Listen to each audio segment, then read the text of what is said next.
a couple verses here in verse 51. It says, "Then he went down to Nazareth with them and was obedient to them. But his mother treasured all these things in her heart. And Jesus grew in wisdom and stature and favor with God and man."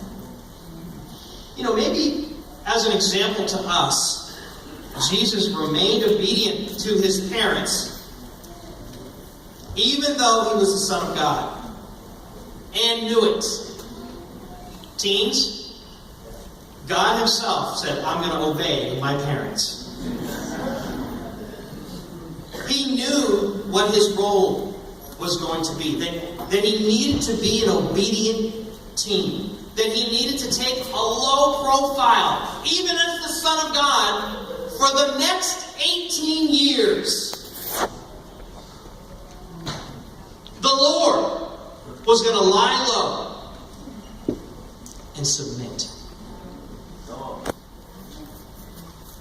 You know, many teens think they know everything at 16 or 17, right? Jesus was a teen that actually did.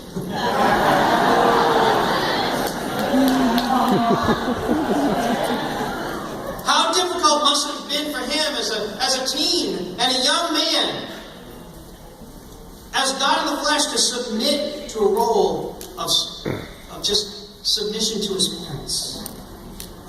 You know, how do you do being obedient and submissive in your roles? Most of us in here are in roles in some arena as leaders. But also, most of us are in roles of submission and subservience and obedience. And so how do we do with those? If you're never in that role, I have concerns for you. See, we're all need to be subject, and that's one of the things we've tried to communicate to our kids over the years. Is that, hey, even mommy and daddy need to submit. You know, we have people in our lives that look at our marriage and help us, that we need to listen to. Yes, God, yes, the Bible, but even other people. And I think it's good for them to understand that. Obedience and submission to his parents and to God is what Jesus did to prepare for the greatest mission of all time. You know, as we get older in Christ, it is just as important to have a strong sense of obeying, of exact obedience to God and his word. You know what? I say just as strong, maybe even stronger than when we were first disciples. Unfortunately, our passion for obeying God tends to ebb over time. And we don't see the need, and sometimes we don't even see how it can affect others. Let me give you an example. It's been proven that parents of teens and adolescents have a tremendous influence in their lives, much more than the teens may ever let on. But it's been proven. Gail and I are reading this book, Good Enough Parenting by Louise. And teens, even if they're saying no, they want a connection with their parents.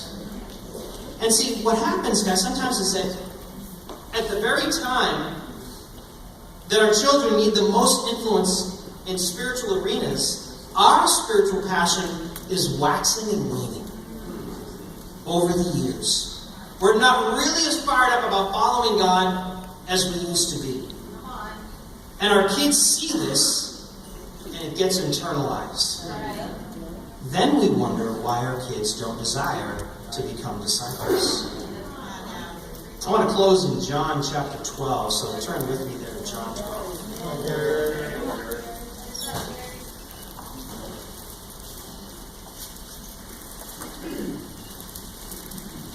John 12, verse 47. You're going to see just how strong this theme is of even Jesus submitting to what God wanted him to do. In verse 47 it says, "If anyone hears my words," this is Jesus talking, "but does not keep them, I do not judge that person. For I did not come to judge the world, but to save it. There is a judge for the one who rejects me and does not accept my words. The very words I have spoken will condemn him at the last day. For I did not speak of my own, but the Father who sent me commanded me to say all that I have spoken. I know that his command leads to eternal life. So whatever I say is just what the Father has told me to say. And so Jesus he's got a crowd here and he says, hey, as for the person who hears my words and doesn't obey them, I'm not going to judge. And so a lot of us want to just shut the Bible right there. Yoo-hoo! Jesus is not going to judge us. Party on, dude. But see, he doesn't stop there. Because in the very next breath, he says, but there is a judge. Oh.